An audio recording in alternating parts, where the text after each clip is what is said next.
Pinky Vargas, Chair of Lake Whatcom and Natural Resources Committee. Today, joining me on committee is members Roxanne Murphy and Terry Borneman. We have two items before us today. The first one is the North Cascades Audubon Society's offer to donate Scudder Pond property to the City of Bellingham. The North Cascades Audubon Society has offered to donate to the city 2 acres of real property known as Scudder's Pond. The property is located in the Lake Whatcom watershed adjacent to Whatcom Falls Park. It includes both uplands and aquatic habitat. Chapter 4.90 of the Bellingham Municipal Code provides that the authority to accept real property donated, devised, or bequeathed to the city is reserved to council. At this time, the staff is seeking council authorization to obtain an environmental site assessment of the property, and staff will report the results of the site assessment back to the council and seek further direction. Fiscal impact is approximately $2,500 to obtain an environmental site assessment, and we are going to have a presentation, Ted, or is this? I've got Patty and Claire, so. Yeah. Do you want to start, Ted? Sure, I'll just very briefly, thank you very much, Ted Carlson, Public Works Department. I think the summary statement pretty much explained why we're here today. I'll turn it over to Claire and Patty, and they can perhaps walk through a bit more detail and answer any questions about how we came to where we are and maybe what the next steps are. Hello, Claire Fogelsong, Public Works. We were approached by North Cascades Audubon a few months ago.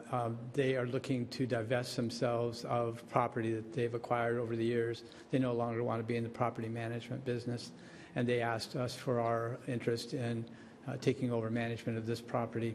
The property, I've been out and visited the site. It's all pretty much all vegetated or open water.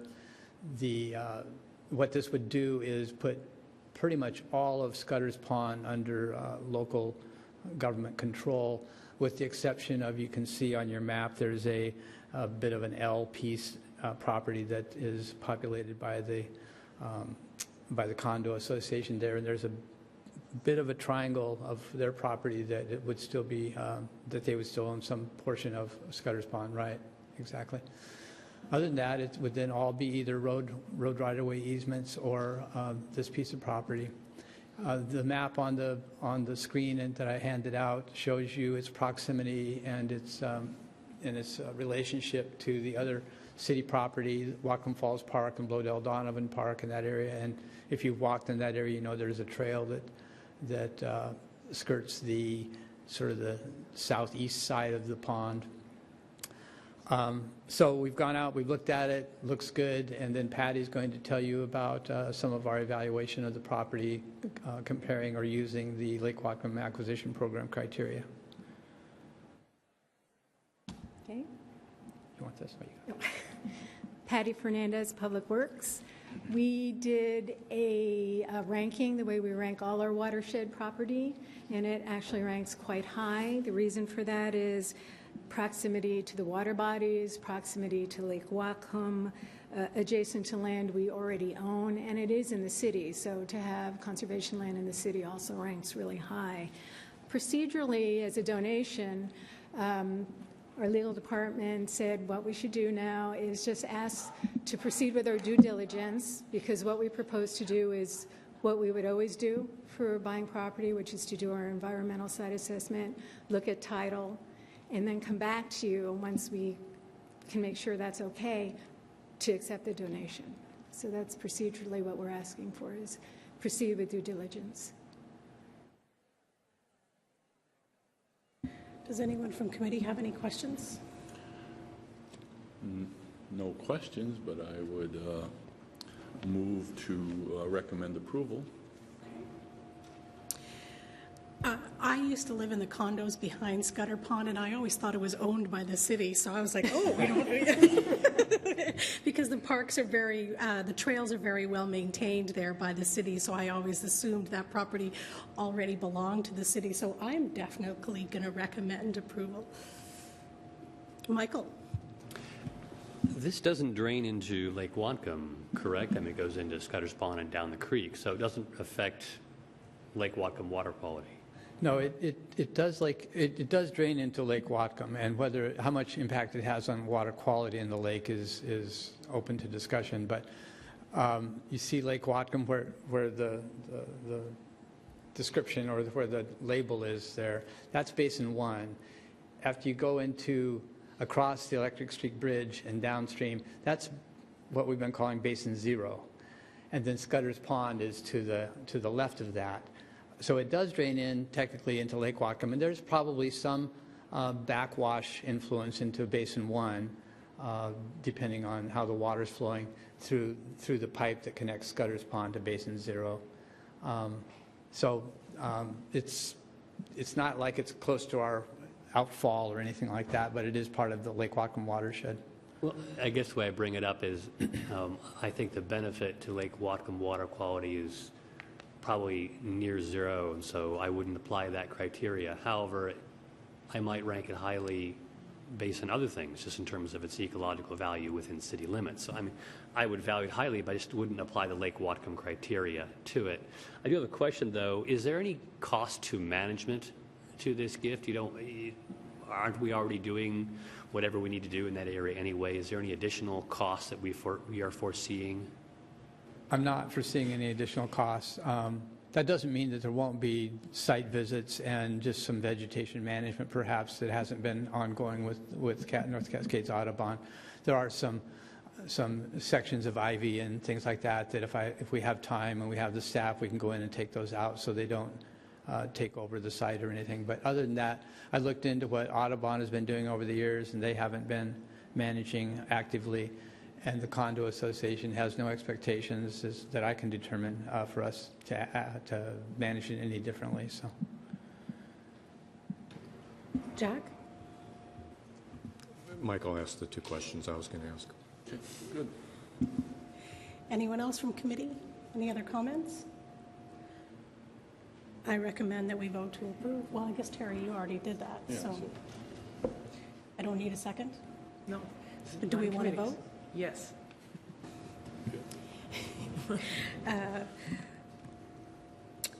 So approval for recommendation for the obtaining of the Scudder Pond committee. Vote aye. All in favor, please say aye. Aye. Aye. And so moved to go to tonight's meeting. Thank you. Recommended for approval.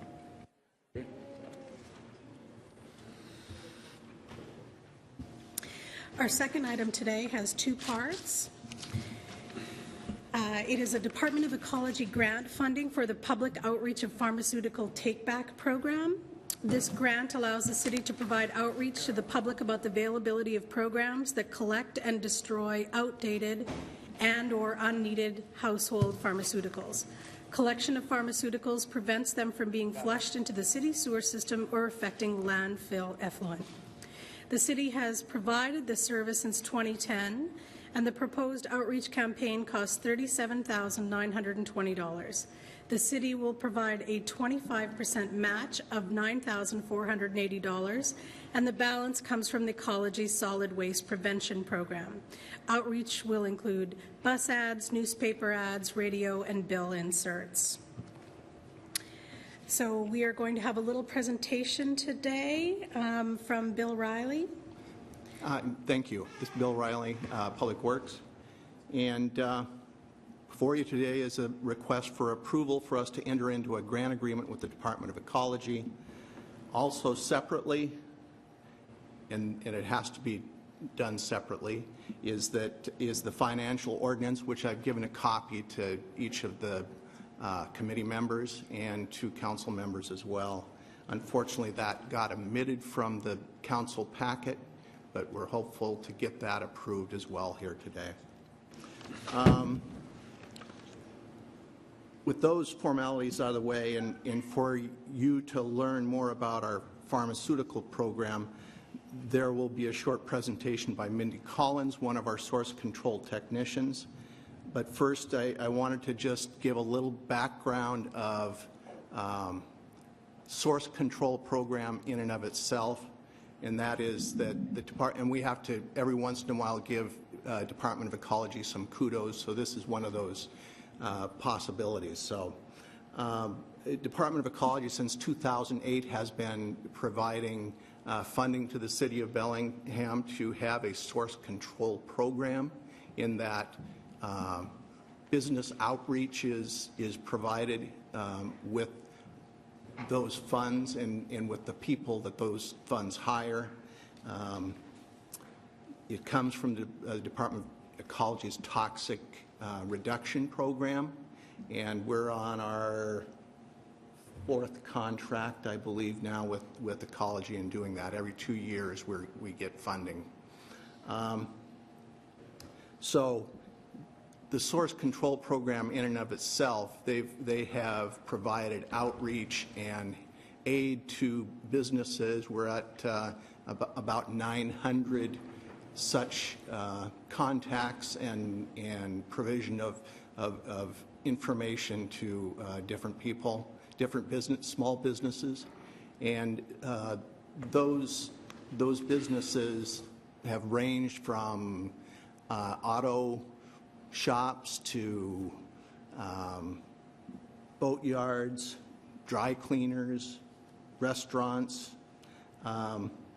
and in a lot of those instances, our source control people go out to the field, they talk with the people about what they do in their business, and they can help them to see where they may be able to do business practice a little bit differently, or inform them of regulations that may apply to them that they don't have any knowledge of. And we have, the source control program has aided us substantially in both stormwater and in our sanitary sewer systems by making sure that materials that we don't want to see in either system are prevented from doing so. One of the places where we visited were the healthcare industries, and that included, from veterinarians to doctors' offices, x-ray clinics, all those things that have hazardous waste that may be disposed of in some way. Anyway, long story short, Mindy was on source control businesses in the health industry when she discovered that, gee, pharmaceuticals, there wasn't really any established protocols on how they're to be gotten rid of. And we've found that a number of those things end up wherever. And so she has a little presentation to show about what the program is about. Hi, I'm Mindy Collins, and I work for the Natural Resources Division in Public Works. And like Bill said, during source control visits with medical clinics or veterinarians, I discovered that they were putting a lot of their waste medication in the trash or down the drain, mostly because they didn't know if they had any other options, or they were just uninformed, and regulations are very difficult for them, preventing them from easy access to the right solution. And so I started to explore the business waste side of things and realized that was just kind of a regulatory mess. And I decided to focus on household medications. What are people doing with their leftover medications? And so we conceived of this household pharmaceuticals take-back program and applied for a grant through the EPA to start our own program within the City of Bellingham. So why do we do this? Here's just an overview of my presentation. Give you the history, the protocol that we use, the program costs, accomplishments, and then what we would like to do in the future. And so why do we take back medication? Well, we wanted to create a safe mechanism for disposal to reduce drug abuse by drug diversion from people's medicine cabinets. Accidental poisoning, say a child happens upon a prescription medication that's been left out on the counter or is on its way to the trash can and ends up dying of an overdose. We also wanted to prevent waste medications from entering the environment through sewer disposal or in the trash. If anyone has any questions as I'm going along, feel free to interrupt. So in 2009, we spent time developing a protocol for the disposal of household medications. And in April 2010, after we received our grant funding from the EPA, we launched this pilot program in 6 of our local pharmacies within the city. In September of 2010, the Bellingham Police Department joined the program because our pharmacies were not allowed by law to take controlled substances, narcotic medications, back with this program and this protocol. The police department was the only avenue we had for the disposal of those types of medication. So currently we have these steel, the green, I can't point to them, but the green bin on the right of the picture is a steel container that is in 5 of our pharmacies and in the police department. So Costco, the 3 Hagans in town, Barclay, Fairhaven, and Meridian, and Hoagland Pharmacy. Costco is phasing out of the program, but Interfaith Community Health Center will be joining shortly. I've spoken with a couple of other pharmacies who are interested too. So things are changing a little bit right now, but going well for the most part. And here's our protocol. So what happens is the resident will bring in a bag of medications or whatever in their original containers. They have to be the original containers. They go up to the pharmacy counter. The pharmacist screens the medication to see if they're appropriate for disposal in their bin. They'll reject things like used sharps, controlled substances, garbage, personal care products that don't need to be disposed of in a hazardous waste manner. Then those things within this steel bin is a cardboard box that's lined with plastic. It has an absorbent pad in the base of it. The pharmacist unlocks the container. The customer places the medications within this chute, disposal chute. It gets locked back up again. When the box is full, 2 pharmacists have to come out and remove the box, so there's always a witness for any handling of the medication. The box is sealed. It gets a security seal. That red stripe on the top is a tamper-evident seal. There's one on the top and the bottom. They send me a fax, and I enter the fax information into our disposal contractor's website. It's Clean Harbors, and they come and pick up the box. So that it works really smoothly. It's great.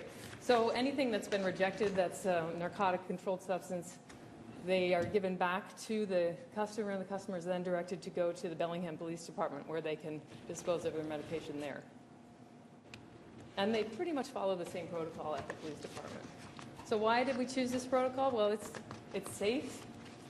It gets meds out of the house. We're trying to change the mindset of people. We don't want you to hoard your medicine in your medicine cabinet. We want you to get rid of your waste. This is a safe way to do it. It's secure. The bins are double locked on the front. They're locked at the top. They're attached to the floor or cabled to the wall in these locations. And plus, the steel bin is so heavy, nobody could pick it up easily anyway. The protocol, it was scrutinized by the State Board of Pharmacy. The Department of Ecology also looked at it. The DEA was notified of our program. So all of our protocol meets all regulations. And the waste is taken to a high temperature incinerator, a hazardous waste incinerator for incineration. So here's what we've collected. In, total, over 3 years, we were able to collect almost 6,000 pounds of medication. That includes packaging. We don't take the packaging off. We have them put the entire thing into the bin. You can see that the different pharmacies have stayed relatively stable over the years. The first year is less for everyone because we didn't start until April. But then after that, they've stayed fairly constant. I would say that Hoagland has been picking up over time. And the Bellingham Police Department has said that they've collected 88 pounds so far this year. So within 6 months, they've seen a real increase. This year, they're pretty excited about it. Custom RX was in the program for about a year, and they're no longer participating. So what does it cost? With our state waste contract, with the Clean Harbors has a state waste contract, the cost for us is $1.41 per pound. And that includes their transport and destruction of the meds. And they track everything on I can keep track of all the poundage. I see the manifests, everything like that. It's very convenient.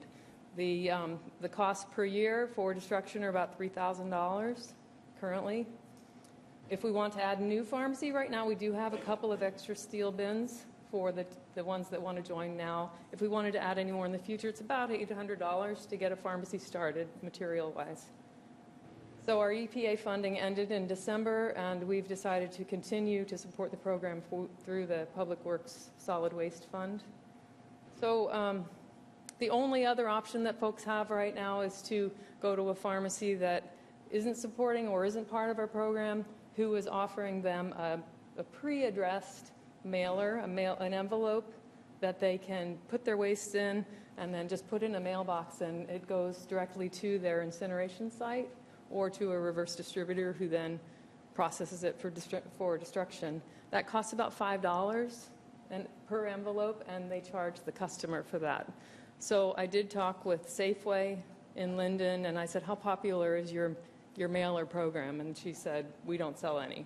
So it's really not very popular. It's about 3 times as expensive as our program. So accomplishments, well, our name is out there, and people keep calling me and asking for help, and it's really great. I love to help others because I really believe passionately in this program. And so the city of San Francisco got our name from our Bellingham Police Department, and so they called me, and we helped them with their protocol, and they started their program. They're doing really well. So that's really exciting. The city of Ferndale also wanted to start a program, so they worked with me, and we got them going, and we actually accompanied them to their Board of Pharmacy meeting, so that was neat. And the city of Vancouver has recently adopted our protocol. And we received awards last year, so that's really neat. Hazardous Waste Program Materials Program Excellence from the North American Hazardous Materials Management Association, also known as NAMA. And then I was the most inspiring member, so that was kind of fun. And Next she steps. inspires us all the time. Next steps, well, we conducted a survey last fall as part of our EPA grant. That was one of our deliverables, and we found that with the respondents to the survey, over 99% supported continuation of the program. 100% of the pharmacies love the program. Our new coordinated prevention grant that we were here to present to you today, we hope to develop messaging through collaboration with community partners such as healthcare organizations, the Whatcom County Health Department, our crime prevention officers at the police department, and pharmacies. We want to increase awareness amongst residents about why this is important, and we want to increase participation in the program. Also, we're going to continue to assist anyone who asks us for help. That's it. Does anyone have any questions? Roxanne? Well, you just got me thinking, because I have really fierce asthma, and when my asthma inhaler's getting low, I just toss it. But now you're helping me understand that this could be something harmful to the community. So does it get to that low level of pharmaceutical? I mean, should we even be doing this for our Tylenol and aspirin? You can take vitamins, Tylenol, aspirin, anything that's over the counter, and then also things that have been prescribed. Great, thank you. Terry? Yeah, just a question about, you'd mentioned problems with working with veterinarians and others. It got me thinking, is there anything preventing a municipality from banning flushing medications? It's been done in other communities. Essentially, flushing anything that's deleterious to the sewer system is already prohibited, but at the same time, the DEA will tell people to flush things. So it's a difficult issue. They've actually changed their language recently to say, if a take-back program exists in your community, do that first. Okay. So pretty much nationwide, that language has been adopted. So that's good. Yeah, because I think this is a really good program, a very needed program, and I will move approval of us recommending approval of the coordinated preventive grant agreement. But at some point, I would like to also look at the other idea of, because that helps with, I think if we were to pass that, it helps with getting education out. And yes, people still might do it, but if there is a law, they might make them think twice about it, especially, certain other providers and stuff that we have a harder time working with. So. I do have a question in regards to the $9,000 that comes out of our city budget. Is that already allocated, or is that new funds that we're asking for 2015? Which funds? The three? That would be out of the existing Out of the department existing? fund, yeah. Okay, so we've been doing this for a couple of years, and this is something that we'd sort of been looking forward. So the matching for this particular grant would come out of the solid waste, or the stormwater fund, and then the funding for the ongoing program we've been budgeting in solid waste since the EPA grant expired. But for the action in front of you today, the city matches with something that we can deal with within the existing budget. Okay. Jack, did you have a question? Two. One was, does the disposal of toxics program also take pharmaceuticals? Well, that is a new development. We worked on that for a few years, and yes, they now are permitted to take business waste pharmaceuticals. They haven't advertised that. It is an expensive thing to do, but they do have a program now, and they are the only MRW in the state who has gone through the trouble of getting approval to actually do that, as far as I know. So if they're taking business accounts, taking then business. they're charging them? They're charging them, but as a small quantity generator, you can take any of your toxic waste, not any, but a lot of your toxic materials to our MRW, disposal of toxics. And so now we can go to a veterinarian's office and say, yeah, you only have 2 bottles of pills here. Costs a lot to hire a reverse distributor to come and pick those up. But you can take them to our MRW now, which is a great thing to offer them. And was there a specific reason that Costco was wanting to pull out of the program? Yes, Costco has heard from corporate that they don't want to manage anything that they are uncomfortable with, basically. I mean, they are now considered a large quantity generator of hazardous waste, and there is really no regulatory reason why they couldn't participate in our program. They've just chosen at a corporate level to not do that. It's unfortunate. The pharmacy is disappointed. They really liked it. And do we have any relationship with Walgreens and Rite Aid? So I called Walgreens. I didn't call Rite Aid last week. I called Walgreens and I called Safeway, and they both expressed that they would really love to be part of the program.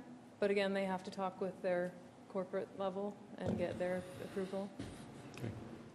Thank you. They're distributing our flyers, so at least they're doing that. That's good. Any other questions for committee? We have 2 items in front of us. The first one, as you moved, Terry, to approve and enter into the contract with the Department of Ecology. All those who approve, say aye. Aye. Aye, myself. So that's 3-0 recommended for approval for this evening. And the second portion is the approval of the ordinance that brings the grant monies into the stormwater utility and the utilization of the funds. Move approval. All those who approve? Aye. Aye. Abstain? No. Approval, 3-0. Thank you, Marie. And that's end of committee, and I'll turn this over to Roxanne Murphy.